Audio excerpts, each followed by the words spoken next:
क्या इकोनॉमिक्स में कंपार्टमेंट है? तो बच्चों जिनकी भी इकोनॉमिक्स में कंपार्टमेंट है तो उन्होंने कंपार्टमेंट एग्जाम ऑफ इकोनॉमिक्स के लिए प्रिपरेशन स्टार्ट कर दी है या नहीं?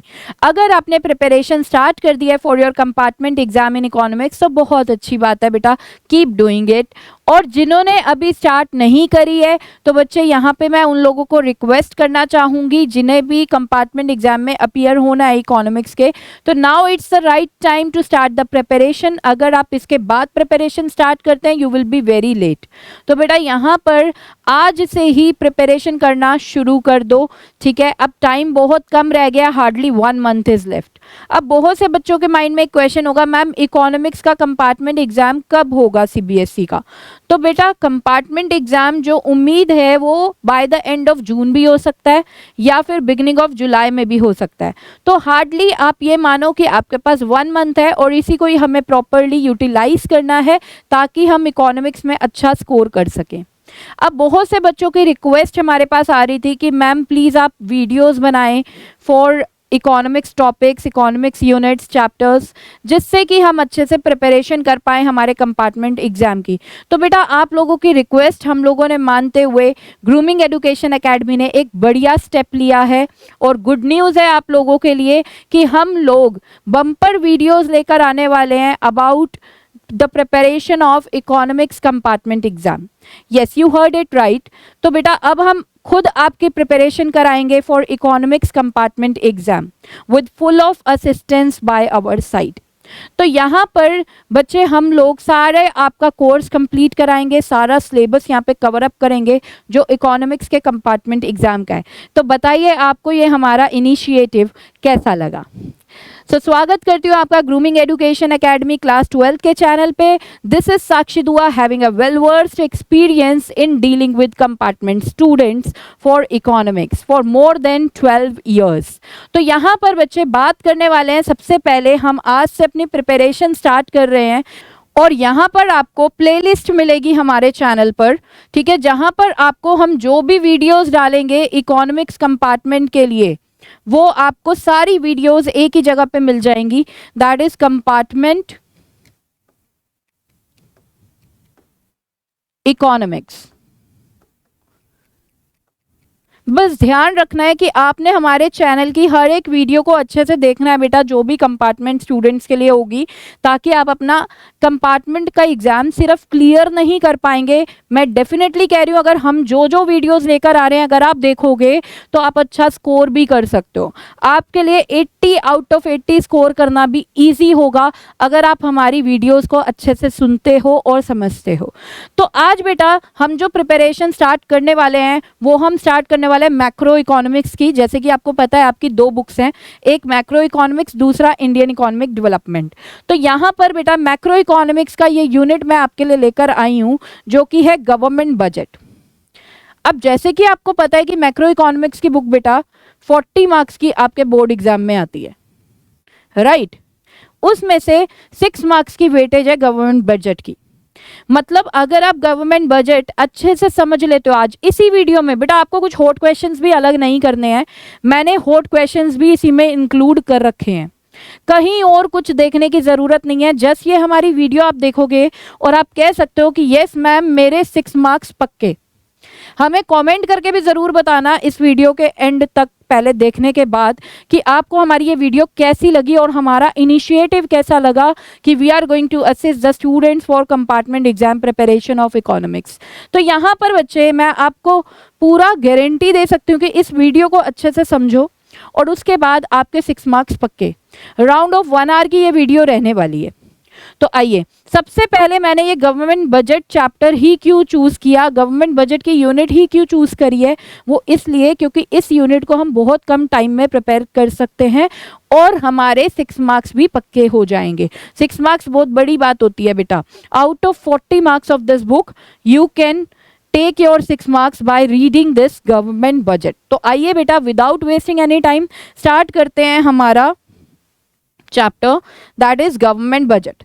सबसे पहले मैं आपको बताऊंगी important questions of this chapter, ठीक है, जो हमारा मेजर फोकस रहता है कंपार्टमेंट स्टूडेंट्स के लिए। जैसे मैंने आपको बताया था 2 गोल्डन टिप जिससे आप अपने कंपार्टमेंट एग्जाम को अच्छे से क्लियर भी कर सकते हैं विद गुड मार्क्स। तो वो ये थी कि आप हर एक चैप्टर के इंपॉर्टेंट क्वेश्चंस कर लीजिए, दूसरा आप प्रीवियस ईयर क्वेश्चन पेपर्स कीजिए, है ना। तो यहाँ पर बेटा मैंने वही टिप का ध्यान में रखा है ये वीडियोस बनाते टाइम आपके लिए कि इंपॉर्टेंट क्वेश्चंस हम लोग लेकर आए हैं। इंपॉर्टेंट क्वेश्चंस ये सारे के सारे आपके कवर अप हो जाएंगे, आपको अच्छे से आंसर करने आ जाएंगे जब आप हमारी ये वीडियो एंड तक देखेंगे। तो यहाँ पर बेटा इंपॉर्टेंट क्वेश्चन में क्या क्या है, how government budget helps in economic growth, government budget economic growth करने में कैसे हेल्पफुल रहता है। Next, how government budget helps in reducing the inequalities of income and wealth. तो ये 4 to 3 मार्क्स के हैं questions. How government budget helps in reducing the inequalities of income and wealth means कि गवर्नमेंट बजट कैसे help करता है जो inequalities of income exist कर रही है इकोनॉमी में उनको कम करने के लिए। Next, differentiate between revenue receipts and capital receipts, revenue receipts and capital receipts का डिफरेंस बताइए, ये भी 3 to 4 मार्क्स के लिए इंपॉर्टेंट है।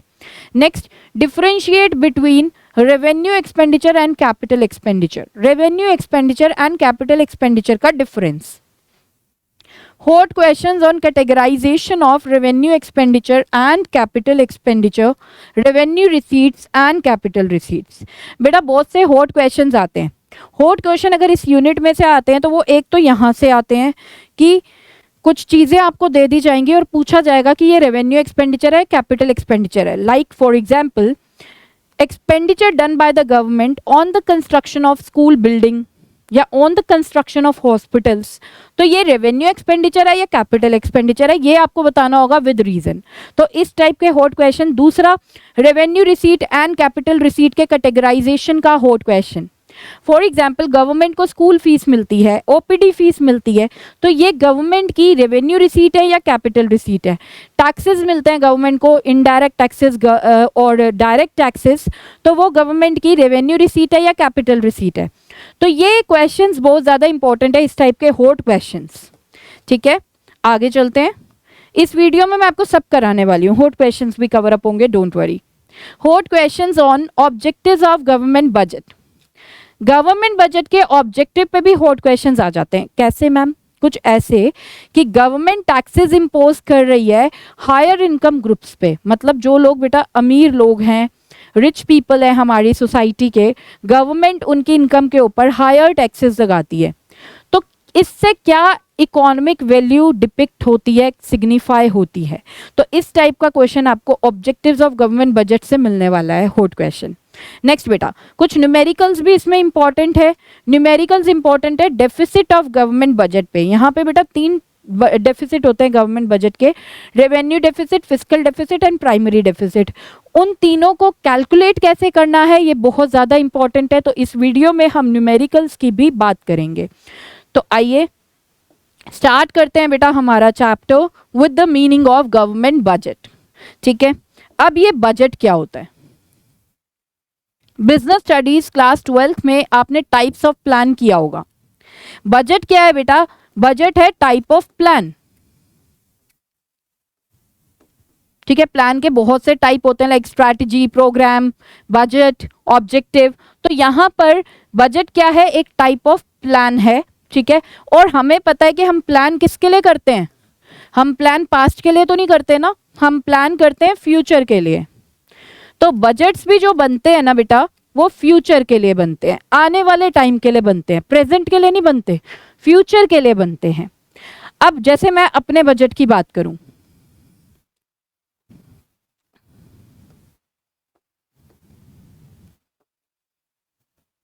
यहां पे लिखा बेटा मैंने रिसीट्स, यहां लिखा एक्सपेंडिचर। जैसे अभी चल रहा है मई का मंथ, राइट? लेट सपोज मैं अपना बजट बना रही हूँ बेटा जून का बजट। अब जून में अब मुझे क्या पता क्या इनकम आने वाली है, क्या एक्सपेंस होने वाला है, ये मैं एग्जैक्ट तो नहीं बता सकती ना, क्योंकि वो तो जब जून आएगा तभी मुझे पता लगेगा कि मेरा एग्जैक्ट एक्सपेंडिचर और एग्जैक्ट इनकम कितनी है। यहां पर हम बात कर सकते हैं बेटा एस्टिमेटेड की। एस्टिमेटेड रिसीट्स मतलब एस्टिमेटेड इनकम आपको कहां कहां से एक्सपेक्ट हो सकती है, एंड एस्टिमेटेड एक्सपेंडिचर की। ठीक है, यहां पर मैं वर्ड एस्टिमेटेड इसलिए यूज कर रही हूं क्योंकि budget is prepared for the future और फ्यूचर इज ऑलवेज अनसर्टेन। तो जब भी हम फ्यूचर की बात करते हैं बेटा, तो हम एस्टिमेटेड की ही बात कर सकते हैं, हम एग्जैक्ट वैल्यूज की बात नहीं कर सकते हैं। एग्जैक्ट तो हमें तभी पता चलेगा जब जून आएगा। मैं तो जस्ट अभी क्या कर रही हूँ, बजट प्रिपेयर कर रही हूँ, अभी जून आया नहीं है। तो मंथ ऑफ जून में मैंने देखा कि मुझे सैलरी मिलेगी, यहां से मेरी इनकम आएगी 50,000, ओके, और मुझे बेटा ट्यूशन फी आएगी 20,000, ठीक है। अदर सोर्सेज से इनकम आने वाली है, लाइक रिलेटिव्स आ गए, उन्होंने कुछ मुझे सगन वगैरह दिया, राइट। तो अदर सोर्सेज से लेट सपोज 10,000 की इनकम आने वाली है। तो टोटल इनकम मैं कितनी एक्सपेक्ट कर रही हूँ जून के मंथ में, 80,000, ओके। अब मैं एक्सपेंडिचर देखती हूँ, मैंने देखा मुझे कुछ बुक्स लेनी है, बुक्स पे 20,000 रुपीज चला जाएगा, ठीक है। इलेक्ट्रिसिटी बिल पे करना है मेरे घर का, तो वो हो गया बेटा 5,000, राइट। अदर एक्सपेंसेस जो हैं, ठीक है, वो हो गया 20,000, ठीक है। तो 45,000 का मेरा खर्चा हो गया, तो यानी कि 35,000 मैं क्या कर लूंगी, सेव कर लूंगी। ये मेरी क्या है, एस्टिमेटेड सेविंग्स। तो यहां पर 80,000 ये बैलेंस हो गया। तो बजट क्या होता है बेटा, बजट होता है जिसमें हम ये देखते हैं कि आने वाले टाइम में हमारी क्या एस्टिमेटेड रिसीट्स रहने वाली है, मतलब आपको पैसा कहां कहां से आने वाला है, और एस्टिमेटेड एक्सपेंडिचर कैसा रहने वाला है आने वाले टाइम में। तो अब आप सोच, हमें तो छोटा सा घर चलाना है, उसके लिए भी हमें बजट बनाकर चलना पड़ता है। आपने जनरली देखा होगा कुछ लोग कर्जों में डूब जाते हैं। मेजर रीजन क्या होता है कि उन्हें यही नहीं पता होता, वो ढंग से एस्टिमेट ही नहीं करते हैं कि उनका एस्टिमेटेड इनकम कितनी आने वाली है और एस्टिमेटेड खर्चा उन्हें कितना करना है। वो जब बिना प्लान्ड वे में चलते हैं, प्लान नहीं करते हैं अपने एक्सपेंसेस और इनकम का, तो क्या होता है, अल्टीमेटली लोन लेने की जरूरत पड़ जाती है और कर्जे के अंदर डूबते चले जाते हैं। तो मेजर रीजन ये भी होता है कि बजट नहीं बनाया। तो आप ये देखो बेटा, बजट बनाना बहुत जरूरी है एक छोटे से घर को चलाने के लिए। तो अब hats off to our government कि गवर्नमेंट को तो बेटा पूरी इकोनॉमी चलानी है ना, गवर्नमेंट को छोटा सा घर थोड़ी चलाना है, गवर्नमेंट को तो पूरी इकोनॉमी को रन करना है, एडमिनिस्टर करना है पूरी इकोनॉमी को। तो सोचो गवर्नमेंट के लिए बजट कितना ज्यादा जरूरी है। गवर्नमेंट को बड़े ही प्लान्ड वे में अपना एक्सपेंडिचर और अपनी रिसीट्स को डिसाइड करना पड़ता है, राइट। तो गवर्नमेंट बजट में क्या क्या दिखता है हमें, government estimated receipts,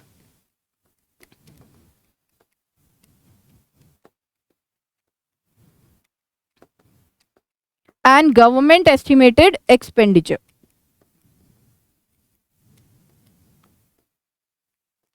make sure बेटा जब भी आप बजट की बात करेंगे तो आप एस्टिमेटेड की बात करेंगे, एग्जैक्ट तो हम बता ही नहीं सकते क्योंकि हम फ्यूचर के लिए बना रहे हैं। अच्छा, जो मेरा बजट था वो तो मैंने जून के मंथ के लिए बनाया, 1 मंथ के लिए, बट गवर्नमेंट बेटा 1 मंथ के लिए नहीं बनाती बजट, गवर्नमेंट बनाती है पूरे 1 ईयर के लिए बजट। इसीलिए गवर्नमेंट के बजट को हम एनुअल स्टेटमेंट भी बोलते हैं। एनुअल स्टेटमेंट क्या होता है, एनुअल मतलब जो ईयरली स्टेटमेंट है पूरे साल की, तो इसीलिए बेटा हम गवर्नमेंट के बजट को एनुअल स्टेटमेंट बोलते हैं। और जो गवर्नमेंट का बजट है वो फाइनेंशियल ईयर के लिए बनता है, फाइनेंशियल ईयर, इसे फिस्कल ईयर भी बोलते हैं, फिस्कल ईयर। अब ये फाइनेंशियल ईयर क्या होता है बेटा, फाइनेंशियल ईयर होता है जो 1 अप्रैल से स्टार्ट हो जाता है और 31 मार्च ऑफ नेक्स्ट ईयर एंड होता है। जैसे मैं अगर अभी बात करूं, अभी प्रेजेंटली हमारा जो फाइनेंशियल ईयर है वो है 1 अप्रैल 2023 टू 31 मार्च 2024, ये हमारा करंटली फाइनेंशियल ईयर है, ठीक है। तो बजट बनता है बेटा फाइनेंशियल ईयर के लिए, ठीक है, आने वाले फाइनेंशियल ईयर के लिए बजट बनता है, ठीक है। अब आपके माइंड में एक क्वेश्चन होगा कि ये बजट कब बनना शुरू हो जाता है। बेटा 1 अप्रैल को ये इंप्लीमेंट हो जाता है ना, तो ये बनना शुरू हो जाता है फरवरी में, मतलब जो हमारा अपकमिंग फाइनेंशियल ईयर आने वाला है, यानी कि 1 अप्रैल 2024 से 31 मार्च 2025, राइट। इसके लिए जो अब न्यू बजट बनेगा वो स्टार्ट हो जाएगा फरवरी 2024 में बनना और इम्प्लीमेंट हो जाएगा 1 अप्रैल 2024 को लागू कर दिया जाएगा। इम्प्लीमेंट मतलब लागू कर दिया जाएगा। पार्लियामेंट में पास किया जाता है इन बजट्स को। पार्लियामेंट में हर एक गवर्नमेंट बजट पास किया जाता है बिफोर इट्स इम्प्लीमेंटेशन, ओके। और इस पे साइन किसके होते हैं? साइन होते हैं बेटा फाइनेंस मिनिस्टर के। फाइनेंस मिनिस्टर जो कि अभी कौन है? इंडिया की प्रेजेंटली फाइनेंस मिनिस्टर है मिसेस निर्मला सीतारमन, राइट। तो वो साइन करेंगी गवर्नमेंट बजट को फॉर द नेक्स्ट ईयर जो एप्लीकेबल होगा गवर्नमेंट बजट उसको। तो निर्मला सीतारमन जी क्या करेंगी? साइन करेंगे हमारे गवर्नमेंट बजट्स को। तो चलिए अब देखते हैं बच्चे इसका मीनिंग गवर्नमेंट बजट का। तो चलिए बेटा अब देखते हैं मीनिंग ऑफ गवर्नमेंट बजट। तो जैसे कि मैंने आपको बताया गवर्नमेंट बजट क्या है? एक एनुअल स्टेटमेंट है, मतलब ये पूरे 1 ईयर के लिए बनाई जाती है, ठीक है। इसमें क्या क्या लिखा जाता है? एस्टिमेटेड गवर्नमेंट रिसीट्स, आने वाले साल के लिए गवर्नमेंट की इनकम कहाँ कहाँ से एक्सपेक्टेड है और कितने कितने अमाउंट की एक्सपेक्टेड है। एंड एस्टिमेटेड गवर्नमेंट पेमेंट्स कह लो या एक्सपेंडिचर कह लो कि आने वाले साल के लिए गवर्नमेंट के कौन कौन से खर्चे होने वाले हैं और कितना कितना अमाउंट एक पर्टिकुलर खर्चे पे होने वाला है during the upcoming financial year या फिस्कल ईयर, आने वाले फिस्कल ईयर या फाइनेंशियल ईयर के लिए। तो आइए रिकॉल करते हैं। Government budget is a financial statement of the estimated government receipts and estimated government payments during the upcoming fiscal year। तो आई होप गाइस यहाँ तक आपको गवर्नमेंट बजट का मीनिंग समझ में आया होगा। अब नेक्स्ट हम बात करेंगे कुछ पॉइंट्स टू नोट की। पॉइंट्स टू नोट जैसे कि मैंने आपको बताया ये 1 ईयर के लिए होता है, इसीलिए इसको एनुअल स्टेटमेंट बोलते हैं। साइंड बाय फाइनेंस मिनिस्टर इसे साइन करती हैं।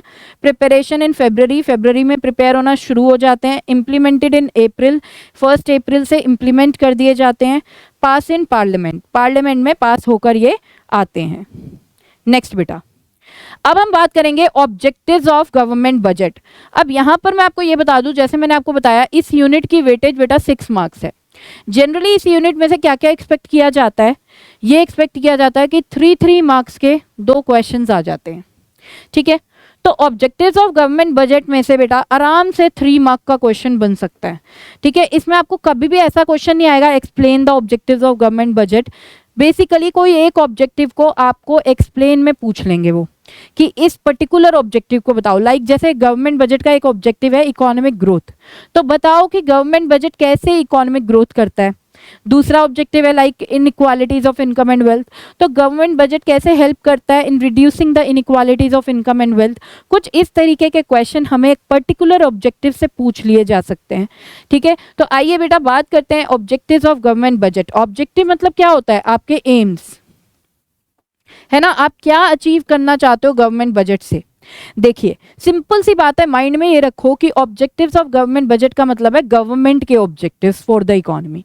गवर्नमेंट के क्या ऑब्जेक्टिव्स हैं, गवर्नमेंट क्या अचीव करना चाहती है। तो अब देखते हैं बेटा 1 बाय 1 क्या क्या ऑब्जेक्टिव्स हैं। सबसे पहले इकोनॉमिक ग्रोथ, इकोनॉमी की ग्रोथ करना। अब इकोनॉमी की ग्रोथ कैसे होती है? इकोनॉमी की ग्रोथ बेटा डिपेंड करती है production level of the economy पे, कि इकोनॉमी की प्रोडक्शन कैपेसिटी कितनी है, इकोनॉमी कितना प्रोड्यूस कर सकती है। लेट सपोज इंडिया में प्रोडक्शन 10,000 यूनिट्स की हो रही है, ठीक है, और 1 यूनिट 5 रुपीज़ की बिक रही है, तो यानी कि 50,000 की इनकम है ना जो लोगों में सर्कुलेट हो रही है इंडियन पीपल में, राइट। अब मैं यही बोलूं कि इंडिया में प्रोडक्शन अब हो गई है 30,000 यूनिट्स की, ठीक है, और 1 यूनिट 5 रुपीज़ में बिकती है, तो मतलब 1,50,000 में इनकम जनरेट हो रही है 1,50,000 रुपीज़ की। अब ये लोगों में बटेगी, राइट।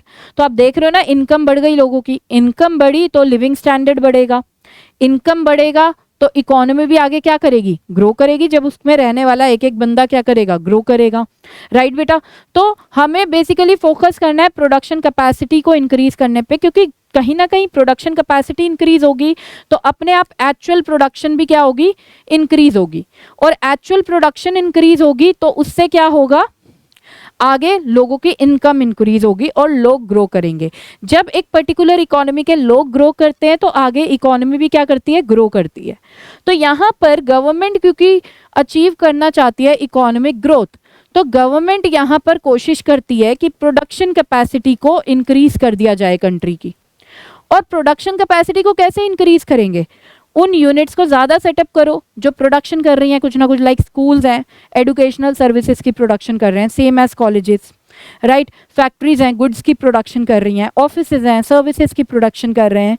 तो गवर्नमेंट को बेटा फोकस करना चाहिए उन यूनिट्स को सेटअप करने में, ज़्यादा से ज़्यादा वो यूनिट सेटअप हों जो प्रोडक्शन में एंगेज्ड होती हैं, like setup of new schools,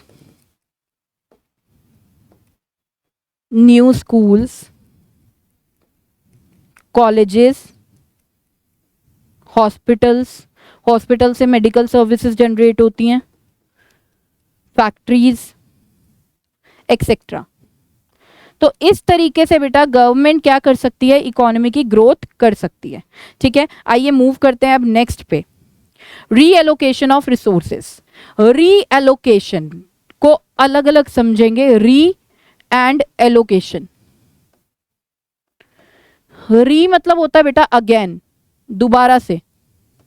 allocation मतलब डिस्ट्रीब्यूशन, मतलब गवर्नमेंट अच्छे से डिस्ट्रीब्यूशन करती है हमारे रिसोर्सेज का, अच्छी जगह पे रिसोर्सेज लगाती है। कैसे लगाती है बेटा, गवर्नमेंट लगाती है एक तो directly producing goods and services, government खुद भी गुड्स एंड सर्विसेज प्रोड्यूस करती है और लोगों को अवेलेबल कराती है, राइट। लाइक पार्क्स है ना। अब पार्क क्या है, पब्लिक गुड है। हाँ, यहाँ पे पब्लिक गुड भी बहुत ज़्यादा इंपॉर्टेंट है बेटा। पब्लिक गुड्स क्या होते हैं, पब्लिक गुड्स वो वाले गुड्स होते हैं जो सबके लिए अवेलेबल हैं, जैसे पार्क्स हैं। अब उसमें मैं ये नहीं बोल सकती मैं जाऊंगी तो आप नहीं जाओगे, सबका इक्वल राइट है उन चीज़ों पर जो गवर्नमेंट ने प्रोवाइड की है। ठीक है, that is called public goods, जिसमें एक पर्सन जा रहा है तो दूसरे के लिए वो चीज़ खत्म नहीं हो रही है, कम नहीं हो रही है। ठीक है, free medical facilities bye the government और भी free educational facilities bye the government. So government directly goods and services produce कर रही है। गवर्नमेंट उन एरियाज में अपने रिसोर्सेज को लगा रही है जहां पर पब्लिक सेक्टर नहीं आना चाहता। मेनली पब्लिक सेक्टर बेटा सोशल वेलफेयर की जगहों पे नहीं आना चाहता, राइट। तो गवर्नमेंट क्या करती है, गवर्नमेंट इन रिसोर्सेज को वहीं पे लगाती है जहां पर सोशल वेलफेयर जनरेट हो रहा है, मतलब लोगों का बेनिफिट जनरेट हो रहा है। गवर्नमेंट बेटा प्राइवेट सेक्टर को सब्सिडीज एंड टैक्स बेनिफिट्स दे रही है उन चीज़ों को क्रिएट करने में जो इकोनॉमी के लिए अच्छे हैं। ठीक है, तो गवर्नमेंट यहाँ पे प्राइवेट सेक्टर को भी कहीं ना कहीं अट्रैक्ट कर रही है कि वो ऐसे गुड्स एंड सर्विसेज प्रोड्यूस करें जो लोगों के लिए अच्छे होते हैं, by giving tax benefits, tax rebates आप बोल सकते हैं, and subsidies.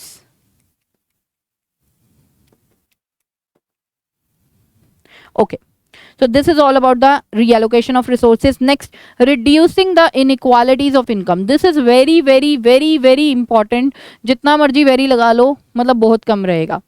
Inequalities of income का क्या मतलब है बेटा, इंडिया में एक वो पर्सन भी है जो 3 टाइम का खाना नहीं खा पा रहा क्योंकि उसके पास प्रॉपर इनकम नहीं है, और इंडिया में एक वो पर्सन भी है जो 3 टाइम का खाना बढ़िया बढ़िया 5 स्टार रेस्टोरेंट्स में खा सकता है।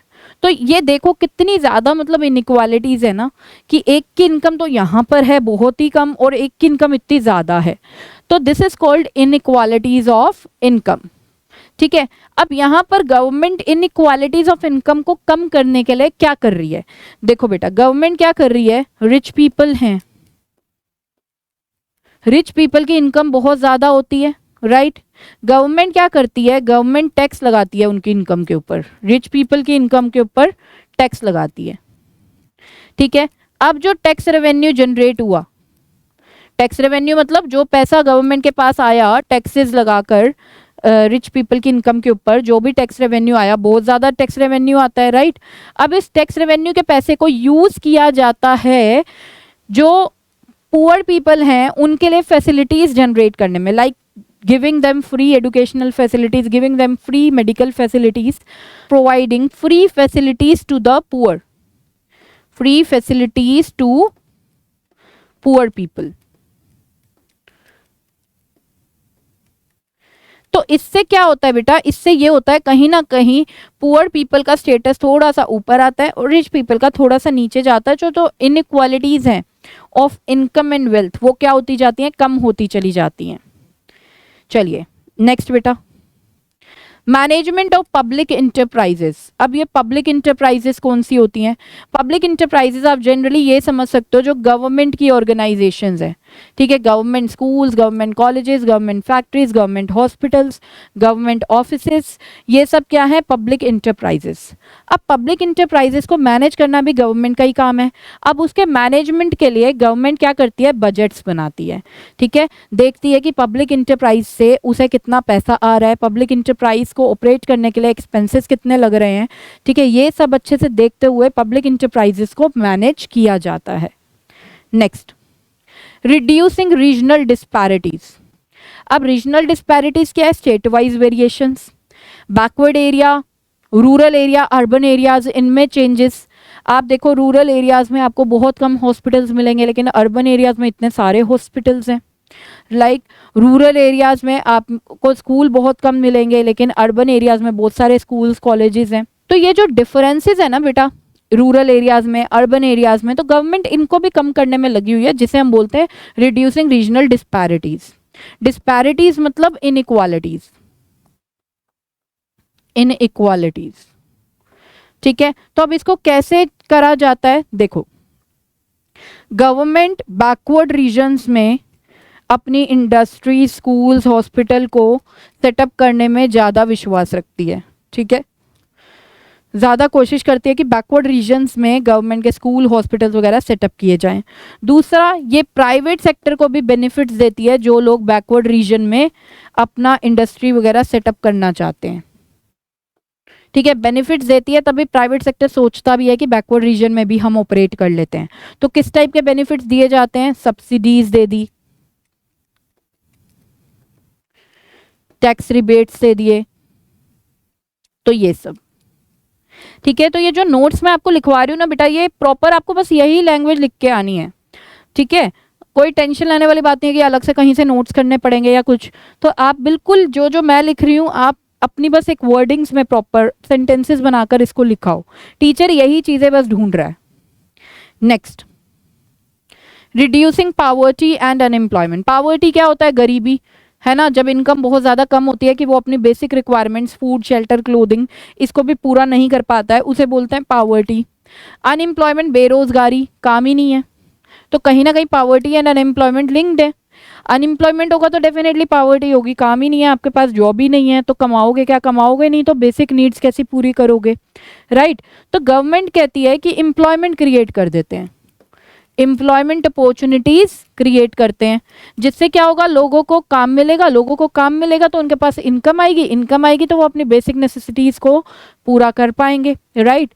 सो एम्प्लॉयमेंट अपॉर्चुनिटीज क्रिएट करती है गवर्नमेंट। गवर्नमेंट की खुद की ऑर्गेनाइजेशंस भी हैं, गवर्नमेंट ऑर्गेनाइजेशंस में उनको मैनेज करने के लिए लोग चाहिए, है ना। सो गवर्नमेंट क्या करती है, गवर्नमेंट जॉब्स क्रिएट करती है, ठीक है, और बहुत सी स्कीम्स भी हैं लाइक MG नरेगा, जिसमें गवर्नमेंट लोगों को कुछ डेज का वर्क देती है इन a certain year, right.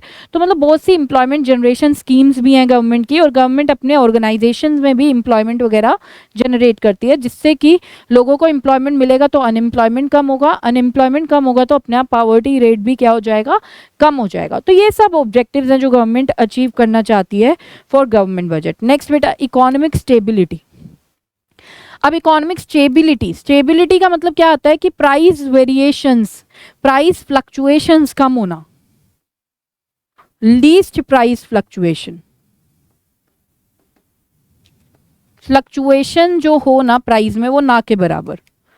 Price fluctuation मतलब प्राइसेस का चेंज होना। आप देखते हो इन्फ्लेशन होता है कई बार डिफ्लेशन होता है इकोनॉमी में। इन्फ्लेशन का मतलब क्या है, प्राइसेस बहुत ज़्यादा अननेसेसरी राइज करते जा रहे हैं, बढ़ते जा रहे हैं, महंगाई। और डिफ्लेशन क्या होता है, प्राइसेस बहुत ज़्यादा कम चले जाते हैं। डिफ्लेशन भी एक सीरियस इशू होता है, सेम एज इन्फ्लेशन। क्योंकि जब डिफ्लेशन होता है तो लोगों की सैलरीज वगैरह भी कम होती चली जाती हैं, ठीक है, और इकोनॉमी की ग्रोथ नहीं होती इतनी। तो लीस्ट प्राइस फ्लक्चुएशन होने चाहिए, मतलब प्राइजेस में क्या होनी चाहिए, स्टेबिलिटी होनी चाहिए, प्राइजेस बार बार चेंज ना हो, ठीक है। इसके लिए गवर्नमेंट क्या करती है, इसके लिए गवर्नमेंट इसेंशियल कमोडिटीज जो होती हैं, मतलब जो ज़रूरी कमोडिटीज होती हैं, salt, sugar, right, fruits, vegetables, इन इसेंशियल कमोडिटीज पे, इसेंशियल गुड्स पे गवर्नमेंट क्या प्रोवाइड करती है, सब्सिडीज, ठीक है, कि ये तो लोगों को सेम प्राइजेस पे अवेलेबल होते रहें, तो ताकि प्राइस फ्लक्चुएशंस वगैरह कम हो, इकोनॉमी में इन्फ्लेशन या डिफ्लेशन ना हो। मोर ओवर बेटा गवर्नमेंट की अपनी पॉलिसीज भी होती हैं, ठीक है, गवर्नमेंट की पॉलिसीज भी होती हैं to deal with inflation and deflation, मतलब गवर्नमेंट के पास अथॉरिटी है कि गवर्नमेंट इकोनॉमी के इन्फ्लेशन और डिफ्लेशन को ठीक कर सकता है, हटा सकता है, ठीक है। तो गवर्नमेंट अपनी पॉलिसी भी यूज कर सकती है, जिसे हम बोलते हैं फिस्कल पॉलिसी।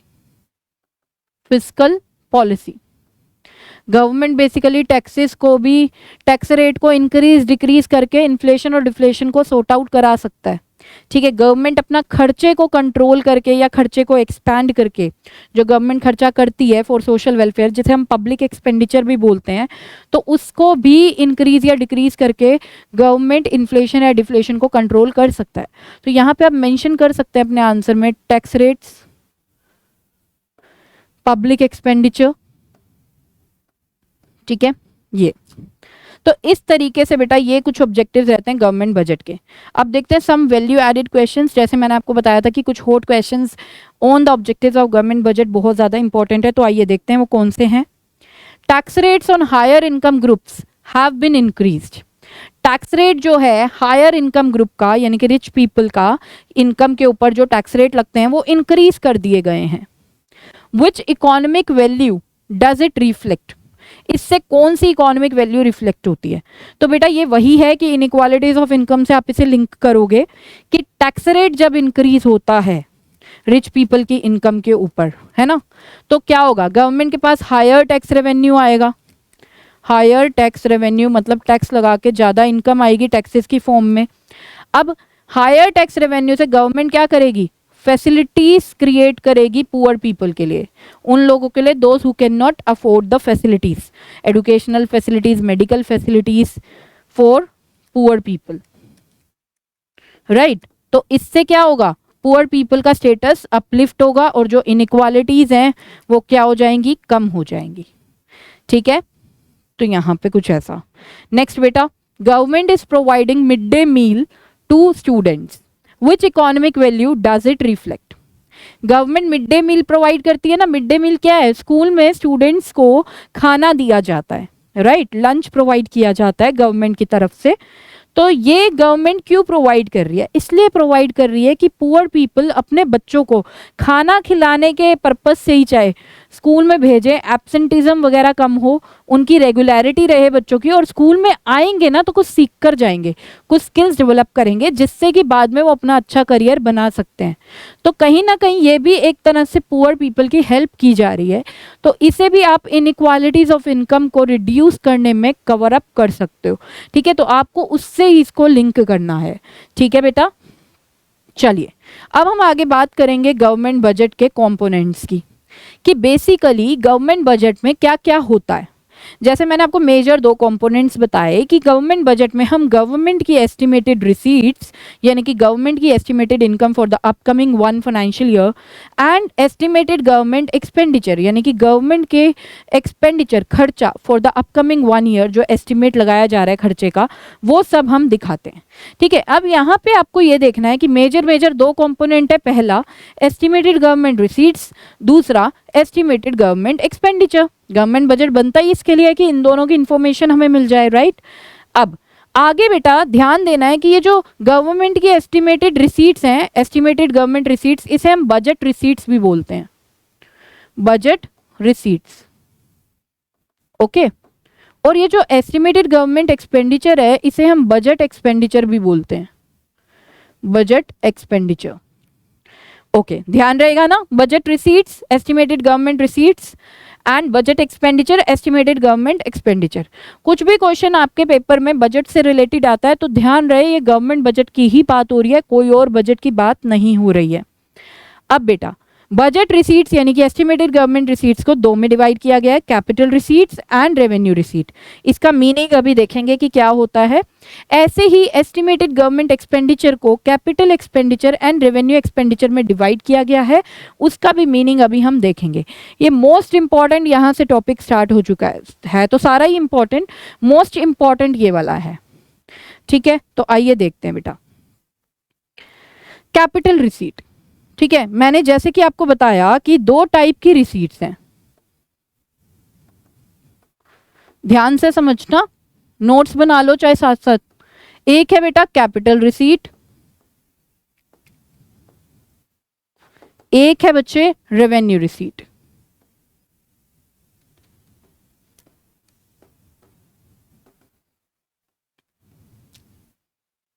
आप समझेंगे कि ये क्या क्या होता है वन बाय वन।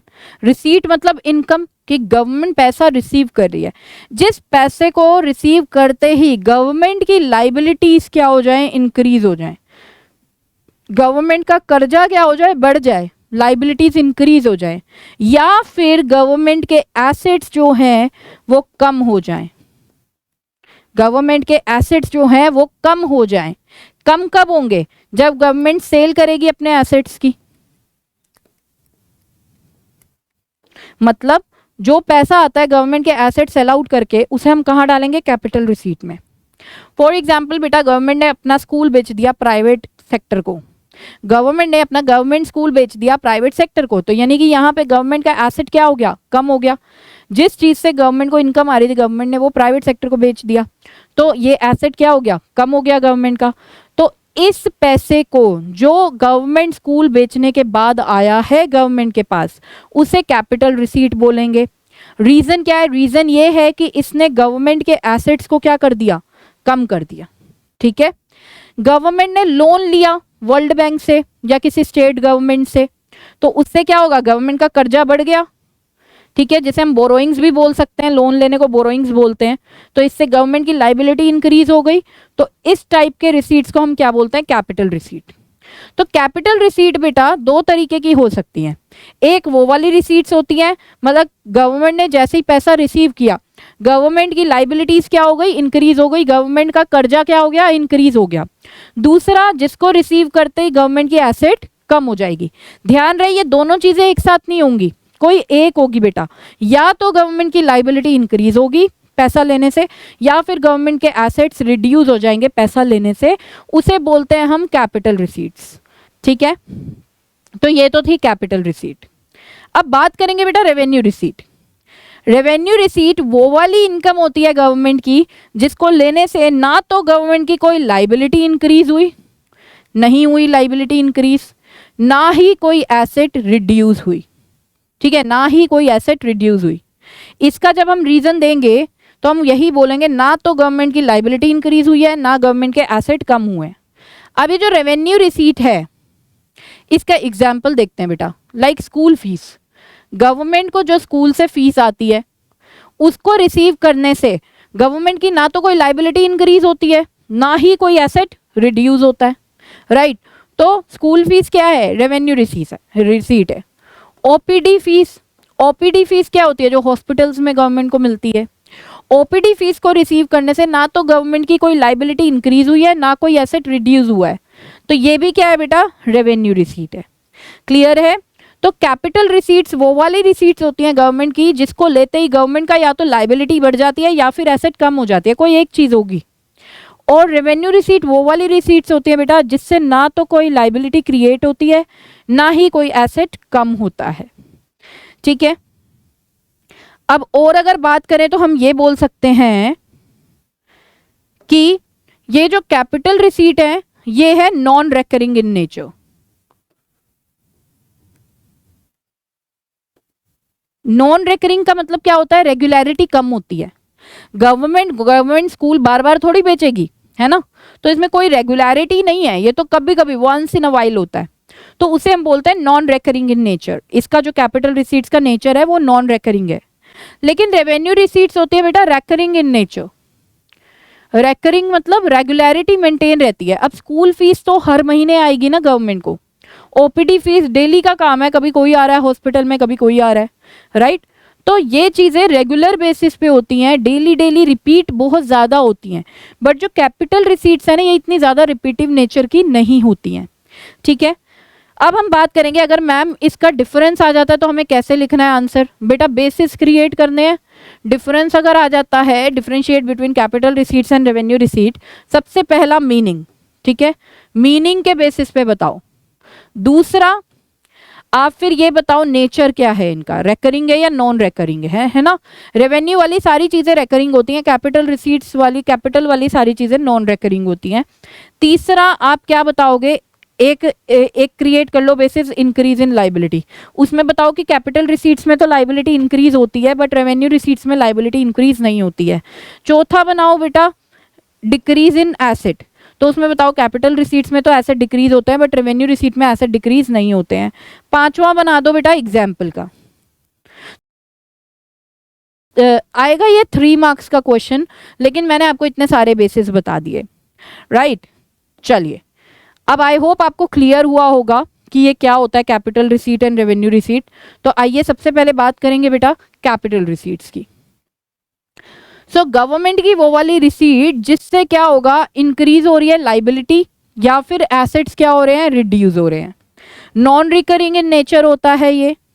अच्छा, तो आइए एक बार रिकॉल करते हैं। Government receipts that either increases the liability और reduces the assets of the government.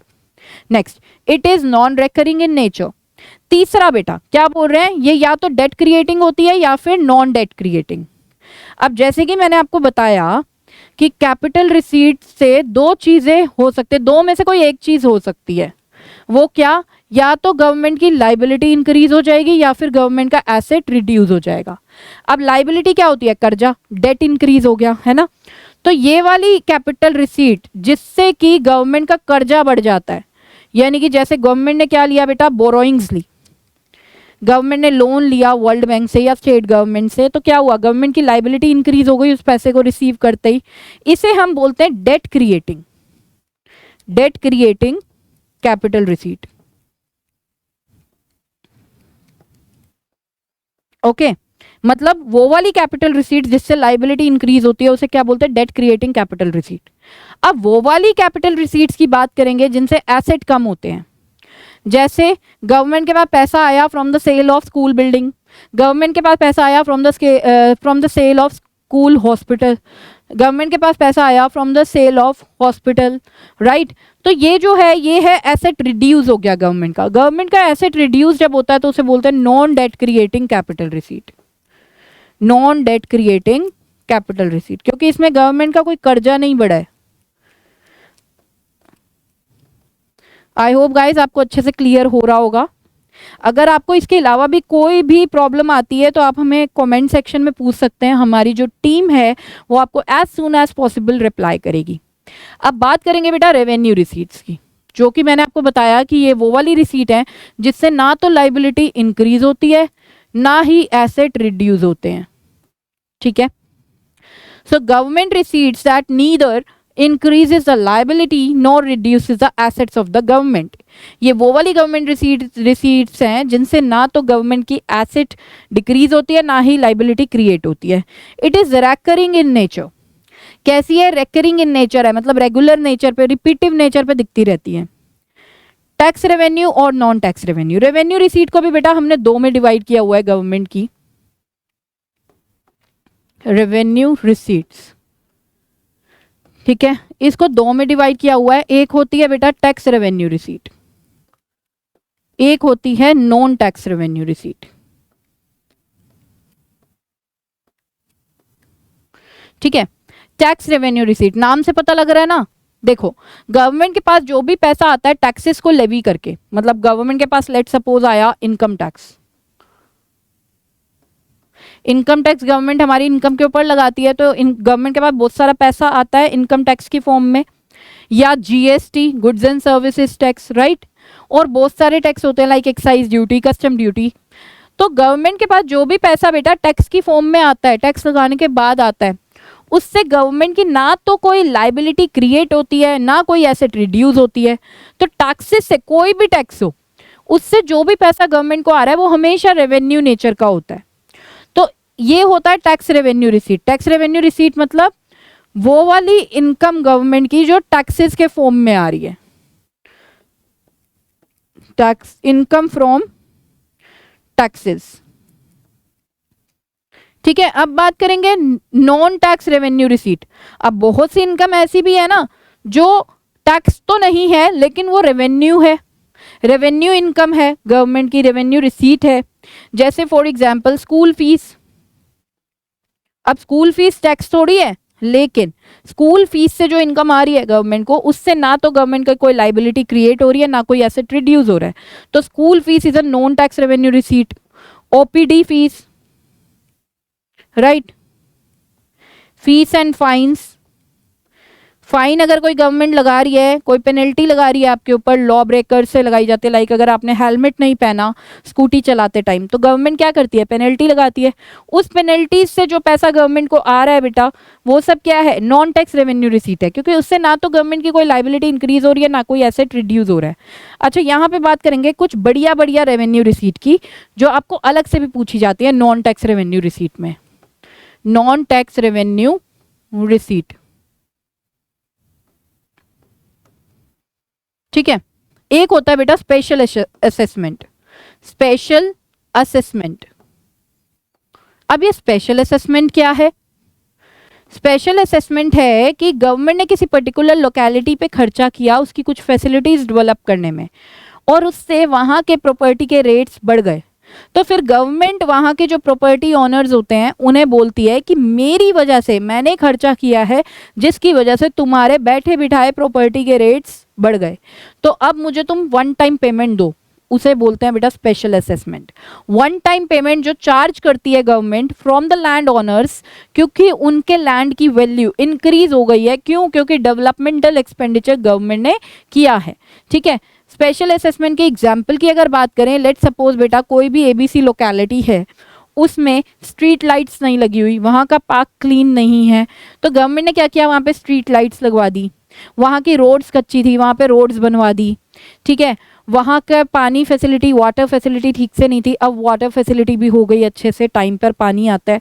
तो ये सारी चीज़ें गवर्नमेंट ने खर्चा किया ना उसको इम्प्रूव करने में। जैसे ही वहाँ की फैसिलिटीज़ इम्प्रूव करी तो वहाँ के प्रॉपर्टी के रेट्स क्या हो गए, इंक्रीज हो गए। तो इससे फिर गवर्नमेंट ने क्या किया, वन टाइम पेमेंट चार्ज करी लैंड ओनर्स से, क्योंकि लैंड ओनर्स की बैठे बिठाए प्रॉपर्टी के रेट्स बढ़ गए। और किस वजह से बढ़े, due to the efforts made by the government. तो इसे बोलते हैं बेटा स्पेशल असेसमेंट। ये नॉन टैक्स रेवेन्यू रिसीट होती है। रेवेन्यू रिसीट क्यों कह रहे हैं, क्योंकि ये वन टाइम पेमेंट लेने से गवर्नमेंट की ना तो कोई लाइबिलिटी इंक्रीज हुई, ना कोई एसेट रिड्यूस हुआ। ठीक है, नेक्स्ट बेटा, एक होता है एस चीट। अब ये एस चीट क्या है? एस चीट होता है बेटा कोई पर्टिकुलर प्रॉपर्टी है जिसका कोई लीगल हेयर नहीं नजर आ रहा। लीगल हेयर मतलब वारिस, वारिस ही नहीं पता लग रहा कौन है उस प्रॉपर्टी का। ठीक है, किसी से भी नहीं पता लगा पा रही गवर्नमेंट कौन उसकी प्रॉपर्टी का वारिस है। तो क्या होगा, ये जो प्रॉपर्टी जो बिना किसी वारिस की है, पता ही नहीं लग रहा ये है किसकी, वो गवर्नमेंट लैप्स कर लेगी, गवर्नमेंट अपने पास ले जाएगी। ठीक है, तो जो प्रॉपर्टी गवर्नमेंट ले लेती है, क्यों, क्योंकि उसका कोई वारिस नजर नहीं आ रहा, उसे बोलते हैं बेटा एस चीट। ठीक है, तो ये एस चीट भी रेवेन्यू रिसीट होती है, क्योंकि इसको लेने से ना तो गवर्नमेंट की कोई लाइबिलिटी इंक्रीज हो रही है, ना कोई एसेट रिड्यूस हो रहा है। ठीक है, तो आप एक बात गौर कीजिए कि जब भी हम कुछ चीज़ बता रहे हैं ना कि ये रेवेन्यू रिसीट है, तो आपको अच्छे से समझाना है, क्या रीजन ये देना है, because it neither increases the liability nor reduces the assets of the government. Proper reason होना चाहिए बेटा। चलिए अब आगे चलते हैं। अब देखिए, categorise the following into capital and revenue receipt. जैसे कि मैंने आपको बताया था, बहुत से हॉट क्वेश्चंस आते हैं कि बताइए ये कैपिटल रिसीट है या रेवेन्यू रिसीट है। तो देखते हैं बेटा, अलोंग विद द रीजन। देखो यहाँ पे जब भी मुझे पता लगता है, जब भी मैं टेस्ट वगैरह बच्चों के चेक करती हूँ, तो मैं ये देखती हूँ बच्चे सिर्फ ये लिख के आ जाएंगे ये रेवेन्यू रिसीट है, ये कैपिटल रिसीट है। रीजन कौन देगा बेटा? रीजन के बिना मार्क्स नहीं मिलते, पूरे 1 मार्क आपको लेने हैं 1 पॉइंट के लिए। ठीक है, तो यहाँ पर ध्यान रहे, इस टाइप के क्वेश्चन में रीजन होना बहुत जरूरी है। विदाउट रीजन 1 में से 1 मार्क एक पार्ट ऑफ द आंसर के नहीं मिलते हैं। ठीक है, चलिए, तो तो हमें इनमें से बताना है कि ये रेवेन्यू रिसीट है या कैपिटल रिसीट है। अब देखते हैं, loan from the world bank, government ने लोन लिया वर्ल्ड बैंक से, तो ये रेवेन्यू रिसीट है या कैपिटल रिसीट है। सिंपल सा फंडा है रिसीट को समझने का कि कैपिटल रिसीट या revenue receipt, right. Capital receipt तब होगी जब उसको लेते ही गवर्नमेंट की या तो लाइबिलिटी इंक्रीज हो रही है या एसेट रिड्यूस हो रहा है ना। और जब इन दोनों में से कोई एक चीज भी नहीं हो रही तो वो क्या है, रेवेन्यू रिसीट। ये चीज माइंड में रखो बेटा। तो यहाँ पे आप देखो, loan from the world bank से लोन ले रही है, यानी कि ये बोरोइंग्स है गवर्नमेंट की। अब बोरोइंग से क्या होता है, गवर्नमेंट की लाइबिलिटी क्या हो गई, बढ़ गई। गवर्नमेंट की लाइबिलिटी बढ़ गई तो ये क्या है, ये कैपिटल रिसीट है, क्योंकि वो गवर्नमेंट रिसीट्स जिनसे गवर्नमेंट की लाइबिलिटी इंक्रीज हो जाती है उसे हम क्या बोलते हैं, कैपिटल रिसीट। तो ये कैपिटल रिसीट है। और अगर मैं फर्दर क्लासिफाई करना चाहूं, जैसे मैंने आपको अभी बताया कैपिटल रिसीट दो टाइप की होती है, debt creating and non debt creating. तो ये कौन सी है, ये बेटा डेट क्रिएटिंग है। आप और अच्छा आंसर देने के लिए विद इन ब्रैकेट ये भी बता सकते हो कि ये डेट क्रिएटिंग कैपिटल रिसीट है, ठीक है। और रीजन लिखना मत भूलना, मैं बार बार बोल रही हूं, because it increases the liability of the government. Next बेटा, कॉर्पोरेशन टैक्स। कॉर्पोरेशन टैक्स, पहली बात ये होता कौन सा टैक्स है, ये आपसे कोई पूछेगा नहीं बट मैं आपको बता देती हूँ। ये वो वाला टैक्स होता है बेटा जो कंपनी के प्रॉफिट्स के ऊपर लगता है। इसे हम प्रॉफिट टैक्स भी बोल सकते हैं एंड डिविडेंड टैक्स भी बोल सकते हैं। ओके, कोई भी टैक्स हो, टैक्स देखते ही समझ जाओ वो तो रेवेन्यू रिसीट है, क्योंकि मैंने आपको बताया कोई भी टैक्स लेने से गवर्नमेंट की लाइबिलिटी इंक्रीज नहीं होती, ना ही गवर्नमेंट की एसेट रिड्यूस होती हैं। तो corporate tax is a revenue receipt and we know that कि हमने रेवेन्यू रिसीट को भी बेटा टैक्स एंड नॉन टैक्स में कैटेगराइज किया है ना। तो ये कौन सी है, ये टैक्स रेवेन्यू रिसीट है, क्योंकि ये टैक्स के फॉर्म की इनकम है, right. And now don't forget to give the reason. Reason क्या है, reason ये है, it neither increases the liability nor reduces the assets of the government. चलिए next, grants, aids, financial help received. देखिए बेटा, grant और वैसे लोन देने में फर्क होता है। ग्रांट होता है हेल्प करना किसी की और उसके बदले में कुछ लेना नहीं, ठीक है। आपने मान लो 1000 रुपीज किसी को दिए, तो आप उसे बदले में बाद में एक्सपेक्ट नहीं कर रहे कि वो 1000 रुपीज आपको वापस देगा, आप मांग भी नहीं रहे, आप चाहते भी नहीं कि वो दे, आपने जस्ट वैसे ही हेल्प करी है, ठीक है। तो grant, aids and financial help, aid या फिर ग्रांट या फाइनेंशियल हेल्प लिखा हो कहीं पे, ये ऐसी चीजें हैं जो है कि आपने हेल्प कर दी, बदले में आप कुछ लोगे नहीं, बाद में नहीं मांगोगे उससे 1000 रुपए दे दे मैंने तेरे को दिए थे। ग्रांट का मतलब ये होता है। तो grant, aids and financial help received, government को कोई ग्रांट या एड या फाइनेंशियल हेल्प मिली है, ठीक है बेटा, तो वो क्या है, वो है बेटा रेवेन्यू रिसीट। रेवेन्यू रिसीट क्यों है, क्योंकि ये ना तो लाइबिलिटी भी नहीं क्रिएट कर रही ना, गवर्नमेंट को वापस थोड़ी देने हैं, मिल गए अब वापस नहीं देने, तो इससे ना तो कोई लाइबिलिटी क्रिएट हो रही है ना कोई एसेट रिड्यूस हो रही है, ठीक है। तो इसीलिए इसको क्या बोल रहे हैं, रेवेन्यू रिसीट। और अगर मैं फर्दर क्लासिफाई करूं कि ये टैक्स रेवेन्यू रिसीट है या नॉन टैक्स, तो आप देखो यहाँ पे टैक्स का कोई नामो निशान नहीं है, सो it's a non tax revenue receipt, non tax, ठीक है। चलिए next, profits of a public sector undertaking. अभी मैंने आपको बताया था पब्लिक सेक्टर कॉर्पोरेशंस या पब्लिक सेक्टर अंडरटेकिंग्स गवर्नमेंट की कंपनीज होती हैं, ठीक है, गवर्नमेंट की ऑर्गेनाइजेशंस होती हैं। तो जो भी प्रॉफिट बेटा गवर्नमेंट की कंपनी से आ रहा है, गवर्नमेंट को पब्लिक सेक्टर अंडरटेकिंग से जो भी प्रॉफिट आ रहा है वो क्या है, वो रेवेन्यू रिसीट है। क्यों रेवेन्यू रिसीट है, क्योंकि उसको लेने से गवर्नमेंट की ना तो कोई लाइबिलिटी इंक्रीज हो रही है ना कोई एसेट रिड्यूस हो रहा है, वही रीजन देंगे, ठीक है। और अगर आप इसे फर्दर क्लासिफाई करना चाहते हो कि ये टैक्स है या नॉन टैक्स, आप देखो यहाँ पे टैक्स का कोई नामो निशान नहीं है, it's a non tax revenue receipt, non tax revenue receipt. चलिए नेक्स्ट बेटा, कुछ भी चीज अगर आपको नहीं समझ में आ रही है आप कमेंट सेक्शन में पूछ सकते हैं, हमारी टीम आपको as soon as possible reply करेगी। चलिए, dividend on investments made by the government. Government बहुत सी इन्वेस्टमेंट्स करती है, गवर्नमेंट भी दूसरी कंपनी के शेयर्स खरीद लेती है, तो गवर्नमेंट को उसको इनकम में क्या मिलता है, रिटर्न में डिविडेंड, ठीक है। सो गवर्नमेंट को अब डिविडेंड मिल रहा है जो भी इन्वेस्टमेंट्स गवर्नमेंट ने की हैं उसके ऊपर। तो ये क्या है, रेवेन्यू रिसीट है या कैपिटल रिसीट है? ये बेटा रेवेन्यू रिसीट है। क्यों रेवेन्यू रिसीट है मैम? क्योंकि इससे ना तो कोई लाइबिलिटी इंक्रीज हो रही है ना कोई एसेट रिड्यूस हो रहा है। सो it's a revenue receipt. Okay. और अगर मैं बात करूं टैक्स या नॉन टैक्स, तो ये बेटा नॉन टैक्स है, क्योंकि आप देख सकते हैं यहाँ टैक्स वर्ड कहीं पे भी स्पेसिफाई नहीं है। It's a non tax revenue receipt, the reason being कि it neither increases a liability nor reduces the assets of the government। चलिए, रिकवरी ऑफ लोन। अब ये रिकवरी ऑफ लोन क्या होता है मैम? ये तो समझ ही नहीं आ रहा है ये रिकवरी ऑफ लोन क्या होता है।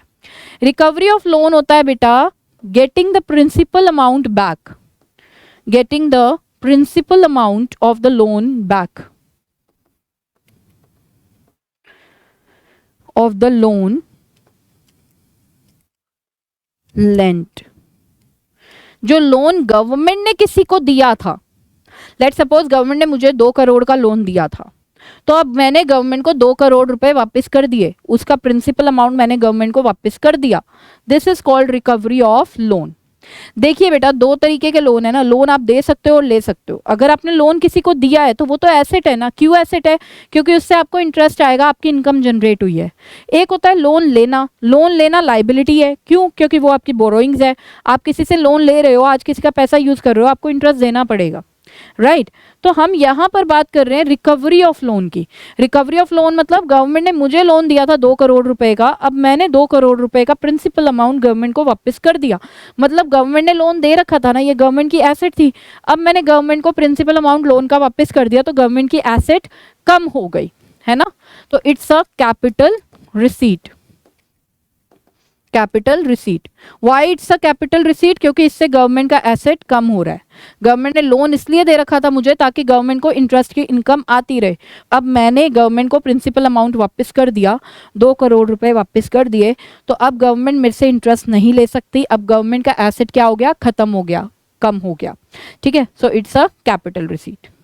नेक्स्ट बेटा, डिसइन्वेस्टमेंट। अब इन्वेस्टमेंट का मतलब क्या होता है? शेयर्स खरीदना, डिबेंचर्स खरीदना, किसी कंपनी के एसेट्स खरीदना, आप बोल सकते हो कि क्या होते हैं? इन्वेस्टमेंट। डिसइन्वेस्टमेंट क्या होता है? डिसइन्वेस्टमेंट होता है उन एसेट्स को बेच देना। अब एसेट्स को बेच देना मतलब इससे पैसा तो आएगा गवर्नमेंट के पास एसेट्स को बेचने के बाद, लेकिन एसेट तो कम हो गए ना। एंड वी नो दैट जिस भी पैसे को रिसीव करने से गवर्नमेंट के एसेट कम होते हैं तो उसे हम क्या बोलते हैं? Capital receipt, right. एक चीज और ध्यान रखना बेटा, कैपिटल रिसीट में भी बहुत से बच्चे ये लिख देते हैं कि it's a capital receipt because it either increases the liability और reduces the asset of the government. No, इसमें आपको एक ही तो पॉइंट होगा ना एक साथ, तो आपको वो पॉइंट हाईलाइट करना है, जैसे मैं कर रही हूँ, डिक्रीज इन एसेट, ठीक है। अब अगर मैं बात करूं कि ये डेट क्रिएटिंग है या नॉन डेट क्रिएटिंग है, तो ये क्या है बेटा? It's a non debt creating capital receipt, ठीक है। Non debt creating capital receipt है ये। Okay, next. अब बेटा जैसे मैं आपको ये बता भी चुकी हूँ, रेवेन्यू रिसीट को भी फर्दर 2 में डिवाइड किया जाता है, tax revenue receipt, non tax revenue receipt, right. Tax revenue receipt जो टैक्स से पैसा आता है। अब टैक्सेस में भी ध्यान रखेंगे, 2 टाइप के टैक्स होते हैं, direct tax and indirect tax, right. इसमें इतना डीपली जाने की नीड नहीं है, बट मैं आपको बता देती हूँ। डायरेक्ट टैक्स वो वाले टैक्स होते हैं बेटा जो लोगों की इनकम के ऊपर और कंपनी की इनकम के ऊपर लगाए जाते हैं। लोगों की इनकम के ऊपर जो लगता है वो होता है इनकम टैक्स, राइट। और जो कंपनी की इनकम यानी कि कंपनी के प्रॉफिट उसके ऊपर लगता है उसे बोलते हैं कॉर्पोरेट टैक्स या प्रॉफिट टैक्स या डिविडेंड टैक्स, जो मैंने आपको अभी एक्सप्लेन किया था। तो डायरेक्ट टैक्स रेवेन्यू रिसीट को डायरेक्ट टैक्स रेवेन्यू रिसीट, अगर जो टैक्स से इनकम आ रही है वो डायरेक्ट टैक्स है, डायरेक्ट टैक्स रेवेन्यू रिसीट। और इनडायरेक्ट टैक्सेस वो वाले टैक्सेस होते हैं बेटा जो गुड्स एंड सर्विसेज के ऊपर लगाए जाते हैं, ठीक है, जैसे GST, it's a indirect tax revenue receipt, ठीक है। नॉन टैक्स रेवेन्यू रिसीट्स की बात करें तो एक होता है इंटरेस्ट। गवर्नमेंट ने किसी को लोन दे रखा है, उससे गवर्नमेंट को हर महीने इंटरेस्ट आता है, तो वो है नॉन टैक्स रेवेन्यू रिसीट, क्योंकि ये एक ऐसी रिसीट है जिससे ना तो लाइबिलिटी इंक्रीज हो रही है ना कोई एसेट रिड्यूस हो रहा है गवर्नमेंट का। Next, profits and dividends. Government को प्रॉफिट आ रहा है अपने पब्लिक सेक्टर इंटरप्राइजेस से, गवर्नमेंट ने कोई इन्वेस्टमेंट कर रखी है, कोई शेयर्स वगैरह खरीद रखे हैं, तो उससे डिविडेंड आ रहा है। फीस, गवर्नमेंट को फीस आती है स्कूल से आ रही है, ओपीडी फीस आ रही है हॉस्पिटल से। फाइन्स, जो लॉ ब्रेकर्स होते हैं उनके ऊपर पेनल्टी लगाई जाती है, फाइन से पैसा। एस्टीट, अभी मैंने बताया कि जो प्रॉपर्टी का कोई लीगल वारिस नहीं होता वो प्रॉपर्टी गवर्नमेंट अपने अंडर कर लेती है।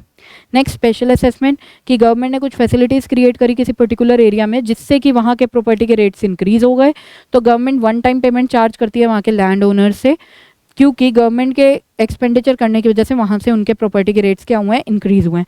इसे बोलते हैं स्पेशल असेसमेंट।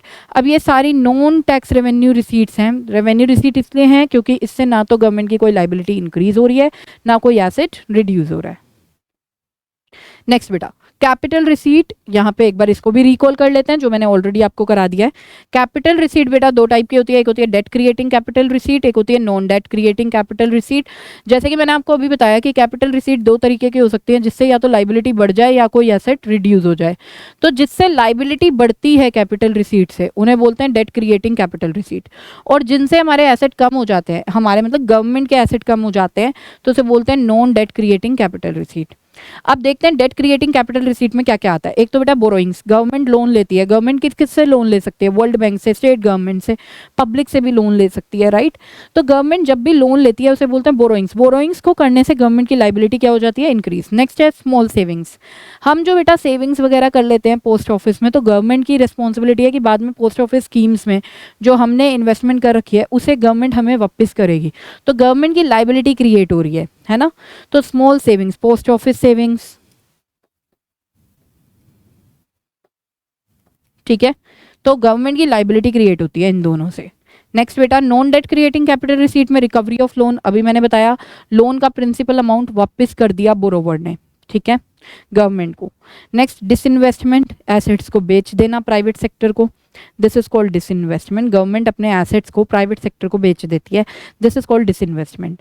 तो अगर हम कंपोनेंट्स ऑफ कैपिटल रिसीट, बेटा एक इंपॉर्टेंट क्वेश्चन होता है, explain the components of capital receipt, तो ये चार कंपोनेंट्स है जिसको आप इस तरीके से डिफाइन कर सकते हो, ठीक है। आइए मूव करते हैं अब नेक्स्ट, गवर्नमेंट बजट। जैसे कि मैंने आपको बताया गवर्नमेंट बजट के दो मेजर कंपोनेंट्स हैं, estimated government receipts and estimated government expenditure. तो जैसे हमने देखा कि रिसीट्स को कैपिटल और रेवेन्यू रिसीट में डिवाइड किया गया है, ऐसे ही बेटा एक्सपेंडिचर को भी capital expenditure and revenue expenditure में डिवाइड किया गया है। तो अब हम बात करेंगे एक्सपेंडिचर की, ठीक है। तो जब हम एक्सपेंडिचर के पॉइंट ऑफ व्यू से पढ़ेंगे बेटा इसको, तो जैसे रिसीट्स को दो में डिवाइड किया गया था, एक्सपेंडिचर को भी दो में डिवाइड किया जाता है। एक होता है कैपिटल एक्सपेंडिचर, एक होता है बेटा रेवेन्यू एक्सपेंडिचर, ठीक है। कैपिटल एक्सपेंडिचर वो वाला खर्चा होता है गवर्नमेंट का जिसको करते ही गवर्नमेंट की या तो एसेट इंक्रीज हो जाती हैं या फिर लाइबिलिटी डिक्रीज हो जाती है। कोई एक चीज दिखेगी आपको, या तो लाइबिलिटी डिक्रीज हो गई या एसेट इंक्रीज हो गया। रेवेन्यू एक्सपेंडिचर में इन दोनों में से कोई एक चीज भी नहीं दिखने वाली, ठीक है। ना तो खर्चा करते ही रेवेन्यू एसेट इंक्रीज होंगे, ना ही लाइबिलिटी डिक्रीज होगी। वो वाला खर्चा जिसको करते ही ना तो गवर्नमेंट के एसेट इंक्रीज हुए ना गवर्नमेंट की लाइबिलिटी डिक्रीज हुई, उस खर्चे को हम बोलते हैं रेवेन्यू एक्सपेंडिचर। दूसरी अगर हम बात करें इनके नेचर की बेटा, तो रिपीटिशन तो कैपिटल एक्सपेंडिचर में नहीं होता है, तो non recurring in nature, non recurring यानी कि रिपीट नहीं होता है ये बहुत ज्यादा। ये रेकरिंग इन नेचर होता है, ये रेकरिंग इन नेचर होता है, ठीक है। रेवेन्यू एक्सपेंडिचर रिपीटिव नेचर का होता है। जैसे गवर्नमेंट एम्प्लॉयज की सैलरी देनी है, तो वो खर्चा बेटा हर महीने होना है। गवर्नमेंट ने अपने इंटरप्राइजेस का इलेक्ट्रिसिटी बिल, वाटर बिल ये पे करना है, तो ये भी क्या है? रिकरिंग नेचर का एक्सपेंस है। तो रेवेन्यू एक्सपेंडिचर रिकरिंग नेचर का होता है। लेकिन कैपिटल एक्सपेंडिचर की अगर बात करें कि गवर्नमेंट ने खर्चा किया on construction of a bridge, government ने खर्चा किया on construction of a school building, है ना, स्कूल बिल्डिंग क्रिएट करने में खर्चा किया है, ब्रिज को क्रिएट करने में खर्चा किया है, तो इससे तो गवर्नमेंट अपने एसेट को क्या कर रही है? इंक्रीज कर रही है ना। तो इस टाइप का खर्चा गवर्नमेंट बार बार थोड़ी करती है, इसे बोलते हैं नॉन रिकरिंग, ठीक है। तो अब अगर क्वेश्चन आए बेटा डिफरेंस का, डिफरेंस करो between capital expenditure and revenue expenditure, तो सबसे पहला तो मीनिंग, दूसरा आप एक पॉइंट बना दो इंक्रीज इन एसेट का कि वो कैपिटल एक्सपेंडिचर में होता है बट रेवेन्यू एक्सपेंडिचर में नहीं होता। तीसरा डिक्रीज इन लाइबिलिटी का बनाओ ये कैपिटल एक्सपेंडिचर में होता है लेकिन रेवेन्यू एक्सपेंडिचर में नहीं होता। चौथा नेचर का बनाओ कि ये नॉन रिकरिंग है और रेवेन्यू एक्सपेंडिचर रिकरिंग है। फिफ्थ बनाओ बेटा एग्जाम्पल का, ठीक है। आई होप क्लियर हुआ होगा। अब आगे चलते हैं बेटा इसके डेफिनेशंस पे। Revenue expenditure, government expenditure that neither decreases the liability nor increases the assets of the government. वो वाला खर्चा गवर्नमेंट का जिससे ना तो गवर्नमेंट की लायबिलिटी कम हुई है ना गवर्नमेंट का कोई एसेट इंक्रीज हुआ है, उसे हम बोलते हैं revenue expenditure. It is recurring in nature, ये रिपीटिव इन नेचर होता है, रेकरिंग इन नेचर होता है। अब बेटा बात करेंगे कैपिटल एक्सपेंडिचर की। Capital expenditure, government expenditure that either decreases the liabilities और increases the assets of the government. वो वाला गवर्नमेंट एक्सपेंडिचर जिससे या तो लायबिलिटी डिक्रीज हो गई है या फिर एसेट इंक्रीज हुए हैं गवर्नमेंट के, ठीक है। ये आप देख सकते हो, increase in asset, decrease in liability, इन दोनों में से कोई एक चीज होती है गवर्नमेंट के खर्चे करने पे, तो वो होता है capital expenditure. It is non recurring in nature, non repetitive in nature होता है, ठीक है। आई होप आपको क्लियर हो रहा होगा। अब बेटा इसके क्वेश्चन करेंगे, hot question. Categorise the following into capital and revenue expenditure. ज्यादातर तो हॉट क्वेश्चन ही होता है जो पूछा जाता है पेपर में। एक्सपेंडिचर ऑन स्कॉलरशिप, एक्सपेंडिचर जो गवर्नमेंट स्कॉलरशिप प्रोवाइड करने पे कर रही है, लाइक स्टूडेंट्स को स्कॉलरशिप प्रोवाइड की जाती है, तो ये क्या है, ये रेवेन्यू एक्सपेंडिचर है। रीजन आप प्रॉपर दोगे बेटा, because it neither increases the assets of the government nor reduces the liabilities of the government. Next, expenditure on building a bridge, तो ब्रिज बन रहा है तो मतलब वो एसेट है, ब्रिज बन के तैयार होगा तो वो एसेट बन जाएगा। तो यहाँ पर गवर्नमेंट खर्चा कर रही है एसेट को क्रिएट करने में, तो इससे क्या होगा, एसेट इंक्रीज होगा गवर्नमेंट का, तो ये एक कैपिटल एक्सपेंडिचर है, जिससे कि हमें पता है कि जब एसेट इंक्रीज होता है खर्चा करने से तो वो कैपिटल एक्सपेंडिचर होता है, right. Next, expenditure on computer lab in school, computer lab जो है स्कूल में उसके ऊपर खर्चा किया जा रहा है, ठीक है। तो ये क्या है, एसेट को जनरेट कर रहा है, एसेट को जनरेट कर रहा है तो ये क्या होगा, कैपिटल एक्सपेंडिचर। नेक्स्ट बेटा, economic assistance given according to Ladli scheme, Ladli scheme है जो गवर्नमेंट की, उससे रिलेटेड गवर्नमेंट कोई मतलब असिस्टेंस दे रही है, कोई हेल्प दे रही है, तो ये क्या है, रेवेन्यू एक्सपेंडिचर, क्योंकि इससे ना तो गवर्नमेंट की कोई एसेट क्रिएट हो रही है, कोई लायबिलिटी रिड्यूस भी नहीं हो रही है। Next, expenditure on mid day meal scheme given to students by government, mid day meal scheme पे जो खर्चा गवर्नमेंट कर रही है तो वो भी क्या है, रेवेन्यू एक्सपेंडिचर है, क्योंकि उसको करने से ना तो गवर्नमेंट की कोई एसेट बेटा क्रिएट हो रही है, ना ही कोई लायबिलिटीज रिड्यूस हो रही हैं।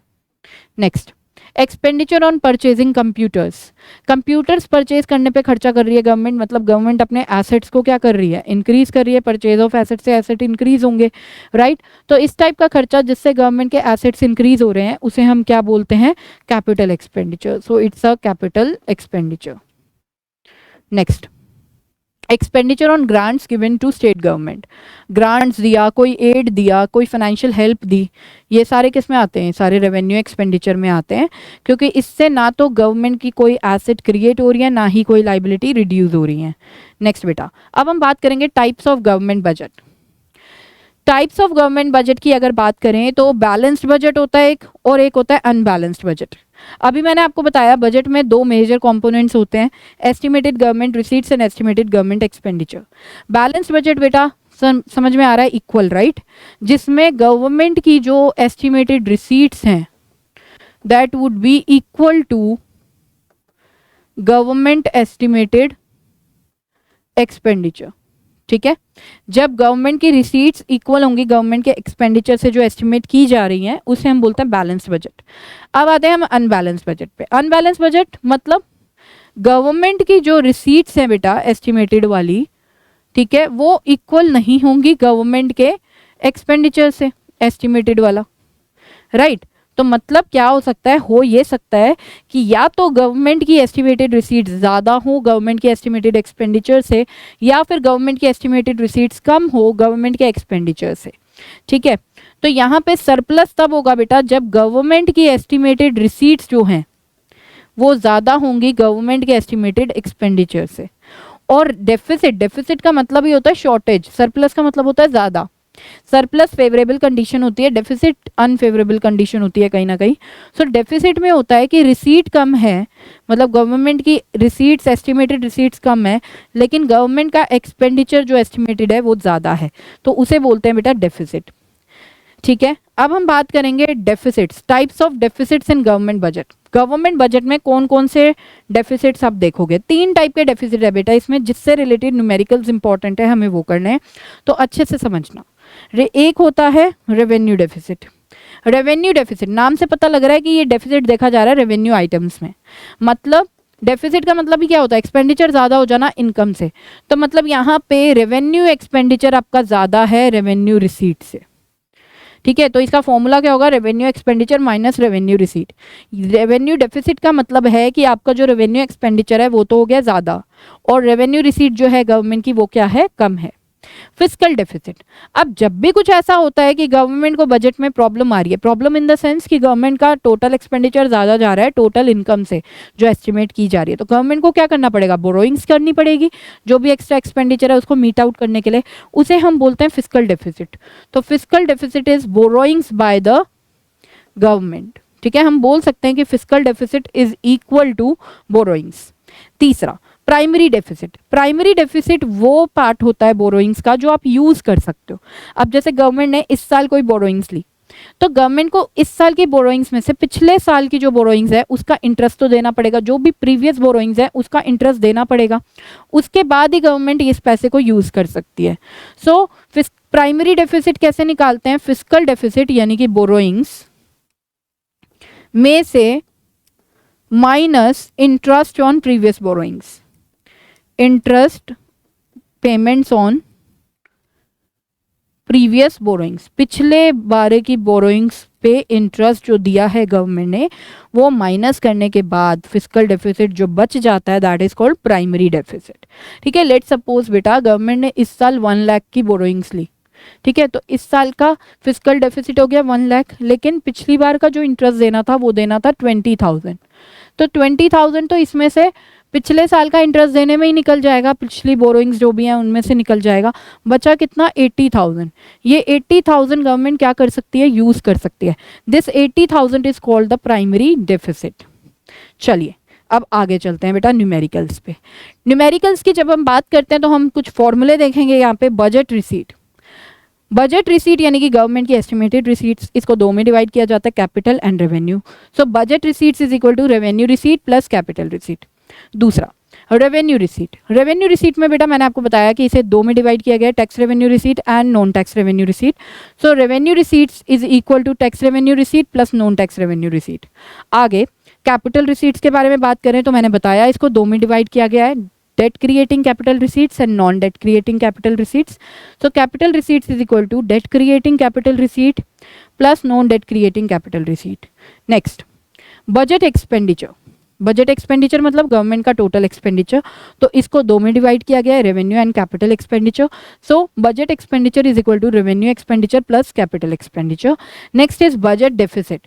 बजट डेफिसिट मतलब overall deficit in government budget, तो इसको हम कैसे निकालेंगे बेटा? Budget expenditure minus budget receipts करके। नाउ रेवेन्यू डेफिसिट, जिसका फॉर्मूला मैंने आपको अभी बताया, revenue expenditure minus revenue receipt. Fiscal deficit is equal to borrowings. Fiscal deficit का एक और फॉर्मूला होता है जो आपको समझना पड़ेगा, वो क्या है? Total expenditure minus total receipt, but वो रिसीट कौन सी होनी चाहिए? Excluding borrowing. बोरोइंग को छोड़कर, बोरोइंग को निकाल कर जो टोटल रिसीट है वो माइनस करेंगे। देखो बेटा इस फॉर्मूले से आपको बोरोइंग्स ही तो पता लगने वाली है। गवर्नमेंट बजट में होता क्या है? टोटल एक्सपेंडिचर और टोटल रिसीट। जब हम टोटल एक्सपेंडिचर सारा का सारा ले लेंगे, टोटल रिसीट सिर्फ बोरोइंग छोड़कर उसको माइनस करेंगे, तो अल्टीमेटली बचेगा क्या? बचेगा बोरोइंग्स, राइट? तो ये फॉर्मूला बहुत ही इजी टू रिमेंबर है, total expenditure minus total receipt excluding borrowing. बस ये ध्यान रखना है कि जो आप टोटल रिसीट लेंगे वो बोरोइंग्स को हटाकर लेनी है। चलिए next, primary deficit is fiscal deficit minus interest on previous borrowings. Next, capital receipts net of borrowings. अगर कुछ दे रखा है आपको क्वेश्चन में, कई बार दिया होता है capital receipts net of borrowings. Capital receipts net of borrowings का मतलब है कि capital receipts excluding borrowings, borrowings को हटाकर जो कैपिटल रिसीट बचती हैं उसे बोलते हैं कैपिटल रिसीट्स एक्सक्लूडिंग बोरोइंग या capital receipts net of borrowings. अब टोटल रिसीट जब आपको निकालनी होती है एक्सक्लूडिंग बोरोइंग, कहाँ निकालते हैं ये? फिस्कल डेफिसिट को निकालने के लिए आपको क्या चाहिए? Total receipts excluding borrowing, right? तो आपको रेवेन्यू रिसीट तो पूरा लेना ही है, उसमें तो बोरोइंग्स होता ही नहीं ना बेटा। कैपिटल रिसीट जब लोगे तो कॉन्शियस रहना है कि कौन सी लेनी है? एक्सक्लूडिंग बोरोइंग वाली, ठीक है, यानी कि non debt creating capital receipt. चलिए अब हमारे सामने एक क्वेश्चन है, इसको अच्छे से समझेंगे। इन अ गवर्नमेंट बजट में आपको रेवेन्यू डेफिसिट दे दिया 35 करोड़। क्या क्या गिवन है लिख लेते हैं साथ साथ। Revenue deficit is 35 crore. आगे revenue receipt is 70 crore. Revenue receipt इसमें दे दिया बेटा 70 करोड़, ओके। और कैपिटल एक्सपेंडिचर दे रखा है 120 करोड़। Capital expenditure 120 crore. हमें क्या कैलकुलेट करना है? We need to calculate the revenue expenditure. हमें रेवेन्यू एक्सपेंडिचर कैलकुलेट करना है। तो अब आप देखो रेवेन्यू एक्सपेंडिचर रेवेन्यू डेफिसिट के फॉर्मूले में आता है। रेवेन्यू डेफिसिट आपको दे रखा है, अप्लाई कर दो formula. Revenue deficit is equal to revenue expenditure minus revenue receipt. Ma'am इसमें कैपिटल एक्सपेंडिचर तो यूज ही नहीं हुआ जो हमें दे रखा है। तो बेटा कुछ चीजें तो आपको कंफ्यूज करने के लिए भी दे रखी है ना, आपको उसे इग्नोर करना है, ठीक है। आपको जो जो चाहिए बस आप वो पिक करो। तो रेवेन्यू डेफिसिट हमें दे रखा है 35 crore which is equal to revenue expenditure हमें निकालना है एंड रेवेन्यू रिसीट दे रखा है 70 करोड़, ठीक है। तब ये हो जाएगा 35 plus 70 is equal to revenue expenditure. So revenue expenditure is 105 crore, ठीक है। तो बहुत ही सिंपल क्वेश्चन, ठीक है, जहां पे आपको रेवेन्यू एक्सपेंडिचर निकालना था तो हमने रेवेन्यू डेफिसिट का फॉर्मूला यूज करते हुए निकाल लिया। चलते हैं बेटा नेक्स्ट क्वेश्चन पे। गिवन इंटरेस्ट पेमेंट्स आपको दे रखे 1,40,000 crore. Total borrowing requirements of the government 2,70,000 crore. हमें क्या निकालना है? Primary deficit. अब प्राइमरी डेफिसिट निकालने के लिए हमें फिस्कल डेफिसिट और इंटरेस्ट ऑन प्रीवियस बोरोइंग्स चाहिए, क्योंकि इसका फॉर्मूला क्या है? Fiscal deficit minus interest on previous borrowings करके प्राइमरी डेफिसिट आता है। तो आप देख सकते हो बेटा टोटल बोरोइंग्स, यानी कि फिस्कल डेफिसिट तो हमें मिल ही गया। फिस्कल डेफिसिट कैसे निकालते हैं? बोरोइंग्स के इक्वल होता है। तो fiscal deficit is equal to borrowings, तो विच इज 2,70,000 करोड़, राइट। अब हमें प्राइमरी डेफिसिट निकालना है। प्राइमरी डेफिसिट के लिए हम क्या करते हैं? Fiscal deficit minus interest payments on previous borrowings, वो कर देंगे, राइट। तो ये हो जाएगा बेटा fiscal deficit 2,70,000 crore minus interest payment हमें दे रखा है 1,40,000 करोड़। तो ये कितना आ गया? 1,30,000 करोड़। तो ये हो गया आपका प्राइमरी डेफिसिट। चलिए अब मूव करते हैं नेक्स्ट पे। प्राइमरी डेफिसिट दे रखा है हमें 12,000 करोड़ एंड इंटरेस्ट पेमेंट दे रखा है 7,000 करोड़। आपको निकालना है फिस्कल डेफिसिट। तो प्राइमरी डेफिसिट के फॉर्मूले में ये तीनों चीजें आती हैं। तो बेटा हम लगा देते हैं पहले प्राइमरी डेफिसिट का formula, which is equal to fiscal deficit minus interest payments, okay. So यहाँ पर primary deficit is 12,000 crore and fiscal deficit आपको निकालना है, इसको एज इट इज रखेंगे, and interest payment is 7,000 crore. So यहाँ पे बेटा फिस्कल डेफिसिट निकालने के लिए आप इंटरेस्ट पेमेंट को उधर ले जाओगे, 12,000 plus 7,000 crore. So 19,000 crore is the fiscal deficit, right. बहुत ही सिंपल क्वेश्चंस एक्सपेक्टेड है अगर न्यूमेरिकल्स आए तो। As per the government budget the interest payments are estimated at 10,000 crore which is 40% of primary deficit. क्या बोल रहे हैं कि इंटरेस्ट पेमेंट कितना है? 10,000 करोड़, जो कि है विच इज 40% ऑफ प्राइमरी डेफिसिट। यानी कि क्या बोल रहे हैं, जो इंटरेस्ट दे रखा है ना हमें, वो है 40% ऑफ प्राइमरी डेफिसिट। तो ये हो जाएगा बेटा 10,000 इज इक्वल टू 40%, यानी कि मैं इसको ऐसे लिख सकती हूँ, राइट। यहां से क्या निकल आएगा? प्राइमरी डेफिसिट 10,000 इंटू 100 अपॉन 40, तो it would B 25,000। Primary deficit is 25,000 crore, okay. हमें क्या निकालना है, हमें फिस्कल डेफिसिट निकालना है और इंटरेस्ट पेमेंट तो दिया ही हुआ है, interest payment is 10,000 crore, right. तो अब हम क्या करेंगे बेटा, अब फिस्कल डेफिसिट निकालने के लिए प्राइमरी डेफिसिट का फॉर्मूला लगा देंगे, fiscal deficit minus interest payments. So primary deficit हमने निकाल लिया 25,000 crore, fiscal deficit minus interest payment is 10,000 crore, right. तो फिस्कल डेफिसिट कितना आ गया, 35,000 crore is the fiscal deficit. So I hope आपको क्लियर हो रहा होगा। मूव करते हैं हमारे नेक्स्ट क्वेश्चन पे बेटा। यहाँ पे आपको तीनों चीज़ें कैलकुलेट करनी है, ठीक है। आपको तीनों टाइप के डेफिसिट कैलकुलेट करना है, revenue deficit, fiscal deficit, primary deficit. और आपको क्या क्या दे रखा है, आपको दे रखा है capital receipts net of borrowings 95 Arab, revenue expenditure 100, interest payment 10 Arabs, revenue receipts 80 Arabs, capital expenditure 110। तो हम सबसे पहले रेवेन्यू डेफिसिट निकाल लेते हैं। रेवेन्यू डेफिसिट का फॉर्मूला क्या है, revenue expenditure minus revenue receipt. तो बेटा यहाँ पे आपको रेवेन्यू एक्सपेंडिचर दे रखा है 100 एंड रेवेन्यू रिसीट दे रखा है 80, तो 20 अरब्स आ गया आपका रेवेन्यू एक्सपेंडिचर। ओके, अब दूसरा हमें निकालना है फिस्कल डेफिसिट।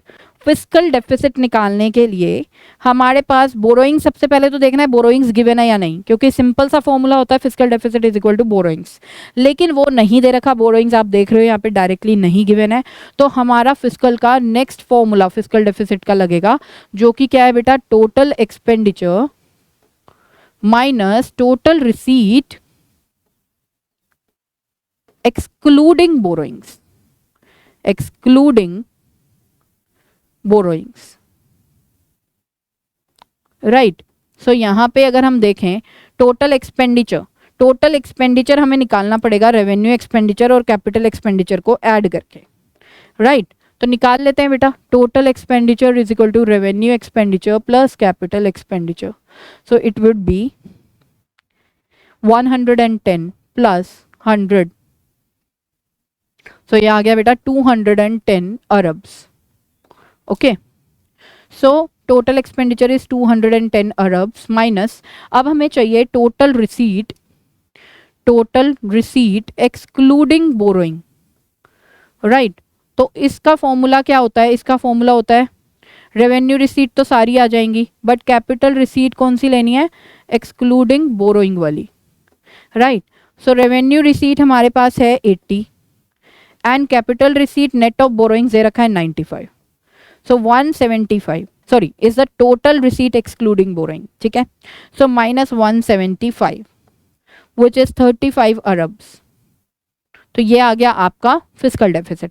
फिस्कल डेफिसिट ध्यान से समझेंगे दोबारा से बेटा, इसमें हमने फॉर्मूला ये वाला लगाया है, total expenditure minus total receipt excluding borrowing. Total expenditure हम कैसे कैलकुलेट करेंगे, हमें रेवेन्यू एक्सपेंडिचर और कैपिटल एक्सपेंडिचर दे रखा है, तो हमने कैलकुलेट कर लिया total expenditure revenue expenditure plus capital expenditure 110 plus 100 210 Arabs. Next, अब हमें चाहिए टोटल रिसीट एक्सक्लूडिंग बोरोइंग।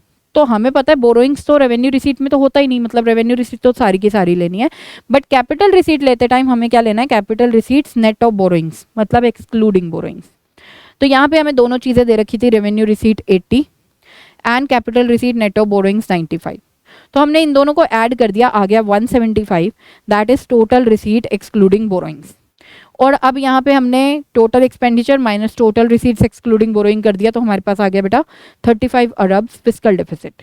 अब हमें निकालना है प्राइमरी डेफिसिट। प्राइमरी डेफिसिट कैसे निकलता है, fiscal deficit minus interest payment,